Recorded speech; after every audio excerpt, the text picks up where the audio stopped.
This is Frank Romano for WhatTheyThink.com and Printing News. I'm here in Arlington, Massachusetts with... Tom Furrier from Cambridge Typewriter. And Cambridge Typewriter is in Arlington, Massachusetts. That's right. We used to be in Cambridge, but not anymore.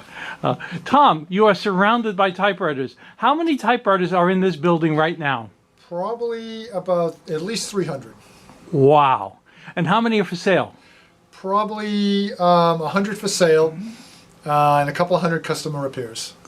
So are you one of the last typewriter repair services left in New England? One of the last. Maybe the last like typewriter only shop. There are a few people like office repair places. They do, copier machines and printers and typewriters too. But all we do is just typewriters. That's it. Are you seeing a resurgence in people's interest in typewriters?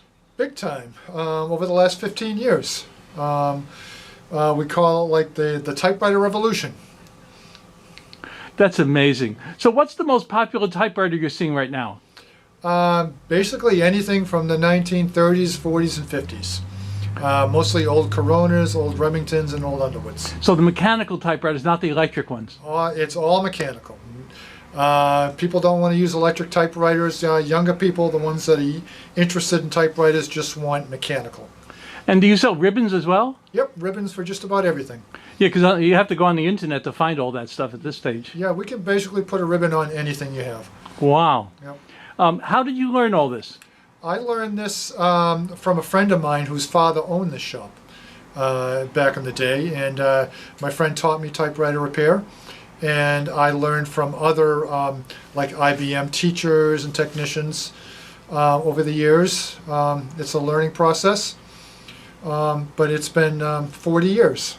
So if I brought a typewriter in right now for repair, how soon could you take care of it? I'm going to tell you, I'm sorry to say it's going to be a 2-month wait. Wow. It's busy here. And I see your love of typewriters. Do you ever envision not doing typewriters? Never.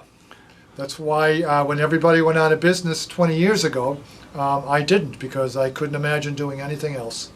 This is a fantastic thing, and God bless you for keeping this one interesting device going. Yep. Because again, they would have been dead. But I see right now a lot of people are interested in anything retro.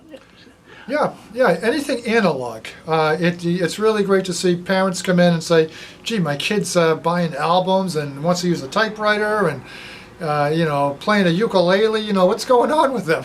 Yeah, I notice when they come to the museum and the kids hit the typewriter that they can type on, they hit it very gently as though it's a computer keyboard. Yep. They're just tapping the keys just like it's a laptop, but they learn. Well, Tom, thank you very much. Oh, you're welcome, Frank. My pleasure.